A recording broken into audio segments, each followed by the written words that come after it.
मुअज़्ज़िज़ सामाईन कराम, मौलाना अमीनुल हुसैनी नदवी साहब, मौलाना नसीरुद्दीन जनाब, आज 10 मुहर्रम की मुनासिबत से साल नौ का पैगाम हिजरत और शहादत के उन्वान से हर साल की तरह इस साल भी ये प्रोग्राम रखा गया है। इस मौके पर मैं मौलाना नसीरुद्दीन जनाब से ख्वाहिश करूँगा कि पहले वो डेस्क पर तशरीफ़ लाएँ।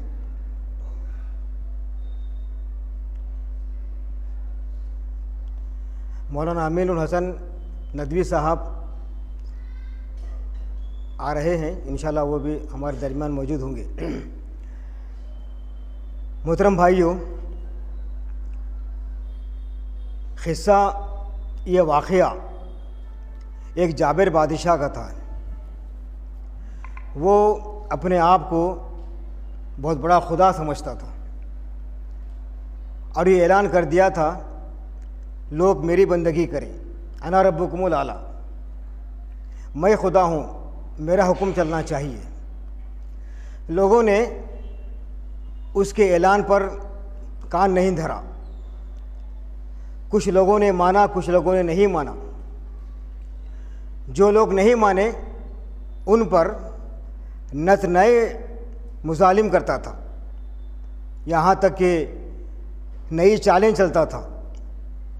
और फिर एक वक्त ऐसा आया कि अल्लाह ताला ने इस जालिम बादशाह को गरक़ाब कर दिया।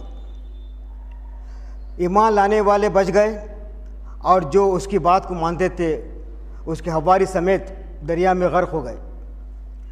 आज दुनिया इसको फ़िरौन के नाम से जानती है।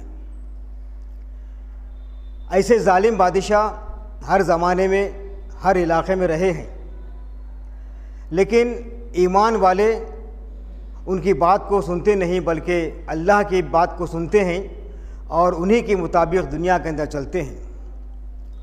वैसे 10 मुहर्रमुल हराम की जो फजीलत है, जो अहमियत है, ये हम अच्छी तरह जानते हैं।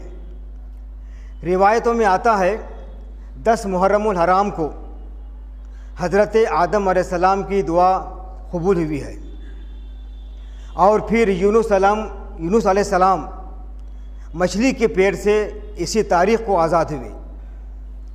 फिर इब्राहीम अलैहिस्सलाम नमरूद की आग से इसी दिन आप वहाँ से निकाले गए। ये बहुत सारे वाक़यात 10 मुहर्रमुल हराम को पेश आए हैं। ये रिवायतों के अंदर ये बात मिलती है। 10 मुहर्रमुल हराम को जो रोज़े रखते हैं, इसकी भी तारीख़ ये है, अल्लाह के रसूल सल्लल्लाहु अलैहि वसल्लम जब मक्के से हिजरत करके मदीना चले गए तो वहाँ साबिक़ा यहूदियों से पेश आया। वहाँ देखा कि लोग 10 मुहर्रम को रोज़ा रखते हैं। मालूम करने पर पता चला कि ये माजी के जो मुसलमान हैं, ये लोग शुक्राने के तौर पर मूसा अलैहिस्सलाम के ज़माने से ये रोज़ा रखते थे। तो अल्लाह के रसूल सल्लल्लाहु अलैहि वसल्लम ने कहा कि वो एक रोज़ा रहते हैं, हम 2 रोज़े रहेंगे। अगर हम एक रोज़ा रहेंगे तो ये यहूदियों की मुशाबिहत करे जैसा होता है, इसलिए हुक्म दिया गया 9 और 10 का रोज़ा रहें या फिर 10 और 11 का रोज़ा रहें। तो इस तरीक़े से आज मुहर्रमुल हराम की 10 तारीख़ को, 11 तारीख़ को या 9 या 10 को मिल्लत इस्लामिया रोज़ा रखते हैं। और फिर हदीस में ये बात भी है, रमज़ानुल मुबारक के बाद सबसे अफजल रोज़ा ये मुहर्रम के रोज़े हैं। तो अज़ीज़ दोस्तों, माह मुहर्रम की बहुत सारी फजीलत, उसकी अहमियत है और ये इस माह मुहर्रम के अंदर 10 मुहर्रम को जो अजीम वाक़या पेश आया वो इमाम हुसैन रज़ी अल्लाह तआला की शहादत का है।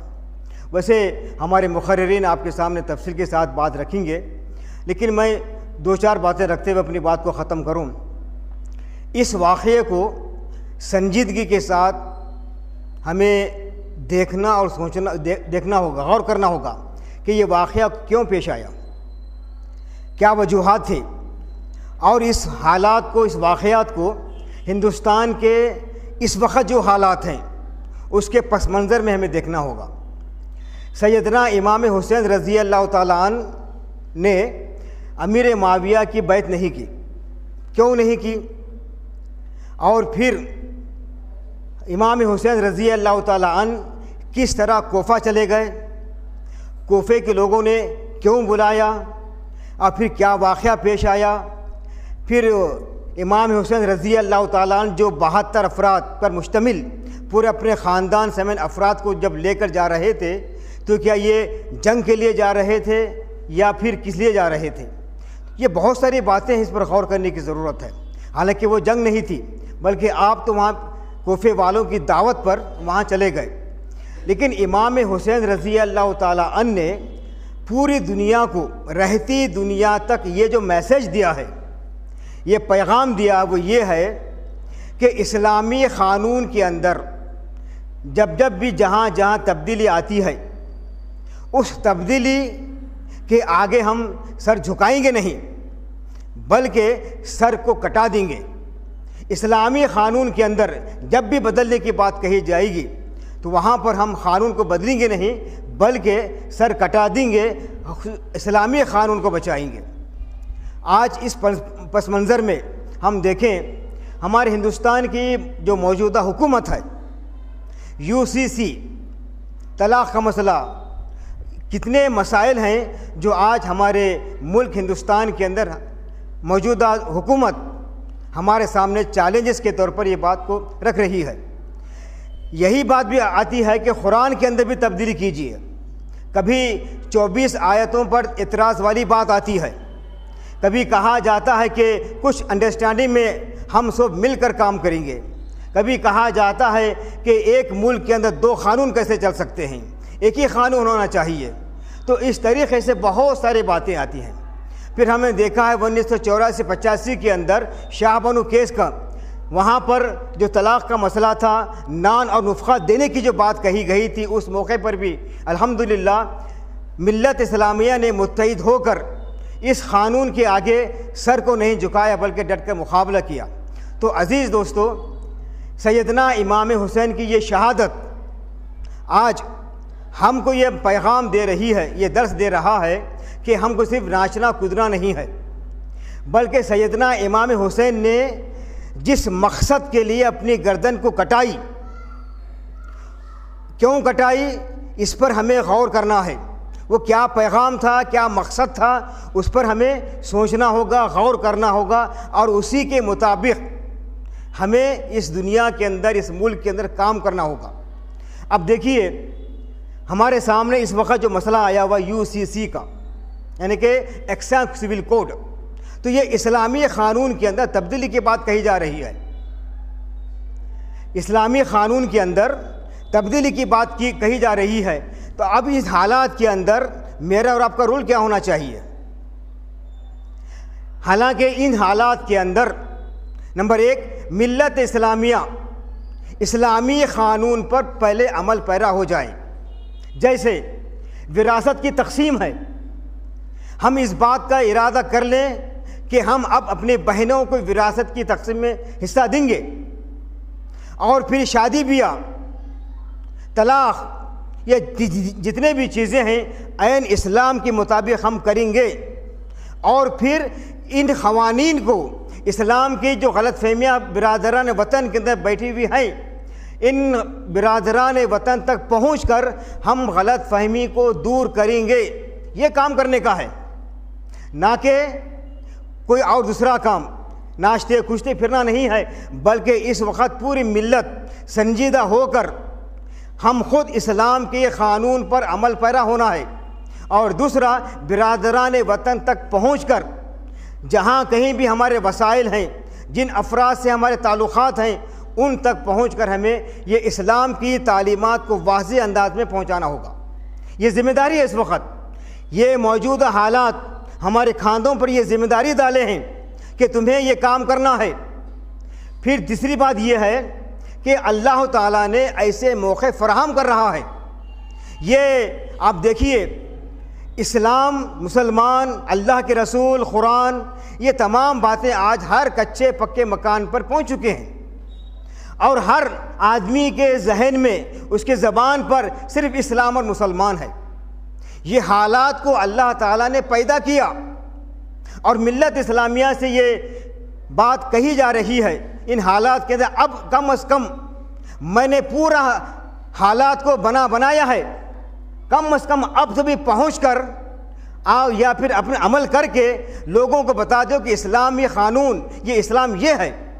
अगर अब भी हम काम नहीं करेंगे, इतने हालात सामने आने के बावजूद भी अगर हम काम नहीं करेंगे तो फिर कब करेंगे? ये जो हालात बने हुए हैं, ये दरअसल अल्लाह ताला अपनी सुन्नत को पूरी कर रहा है।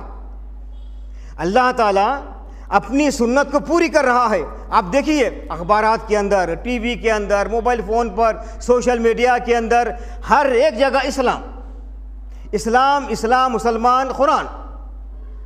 चाहे वो हिंदुस्तान के अंदर हो, चाहे वो आलमी सतह पर हो, हर जगह कहीं कुरान की बेहरमती की जाती है, कहीं कार्टून बनाया जाता है, कहीं कुरान को जलाया जाता है, कहीं कुछ और किया जाता है। ये वाक़यात दरअसल हमको जगाने के लिए होते हैं। ये कुरान मजीद की बेहरमती हुई। अब इन हालात के अंदर चलिए दिली जज्बात है कि हम एहतजाज करेंगे, लेकिन उसके साथ साथ सिर्फ एहतजाज करके बैठना नहीं है, बल्कि अल्लाह का ये आखिरी पैगाम जो हर ज़बान में आज हमारे उलमाए कराम ट्रांसफ़र किए हैं, तो उसका तर्जुमा किए हैं। हमारी ये ज़िम्मेदारी बनती है कि इस अल्लाह के पैगाम को अल्लाह के बंदों तक पहुँचाएँ, क्योंकि वो कुरान से अजनबी नहीं है। जब ये बेहुरमती का वाक़या हुआ या फिर जलाने का वाक़या हुआ तो हर एक आदमी कुरान से वाकिफ़ हो गया। ख़बरें सुनकर कुरान ये मुसलमानों की किताब है, ये अल्लाह की किताब है, ये वाकिफ़ हो गया। अभी हमारा काम है कि इस कुरान मजीद को, इनके नुस्ख़ों को, इसकी तालीमात को इन बिरादरान वतन तक देना। अगर इन हालात के बाद हम अब भी काम नहीं करेंगे तो फिर कल क़यामत के दिन क्या जवाब दिएगा?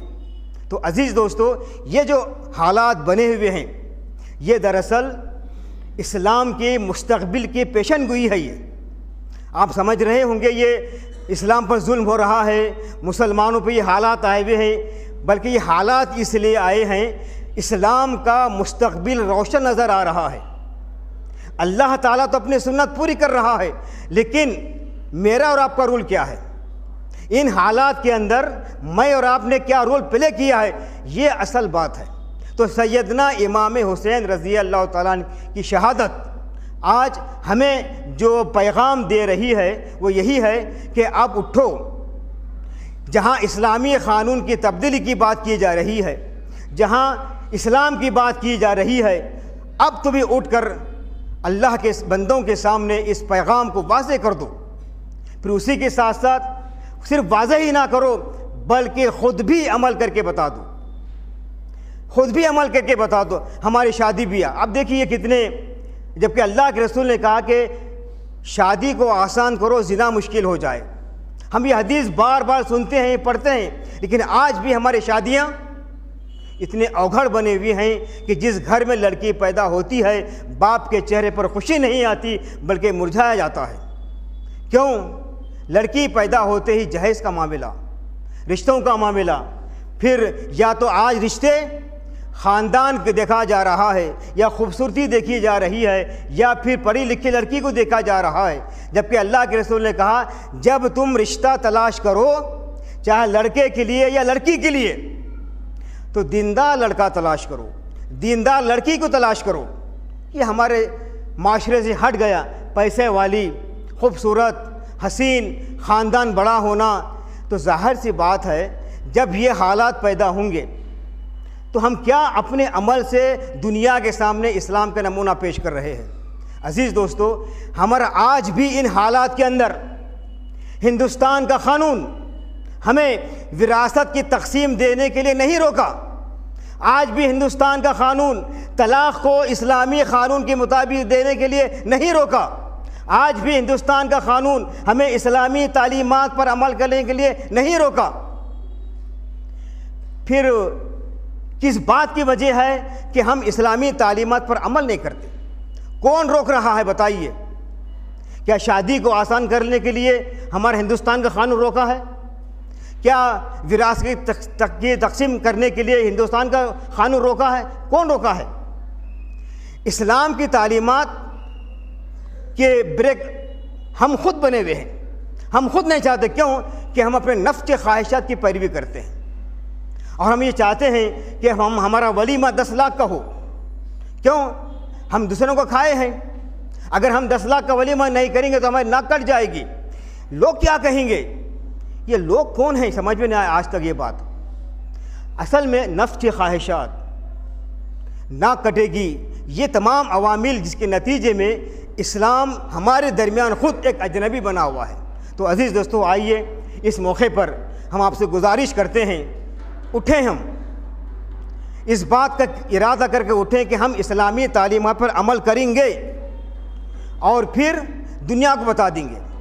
आखिरी बात कहते हैं, अपनी बात को मैं ख़त्म करता हूँ, वो ये है कि आने वाली नस्ल, हमारे जो ये बच्चे हैं छोटे छोटे, अभी मैं 2 दिन पहले जावेद इकबाल साहब का एक वीडियो क्लिप देखा। वो बता रहे थे कि 8-9 साल का बच्चा,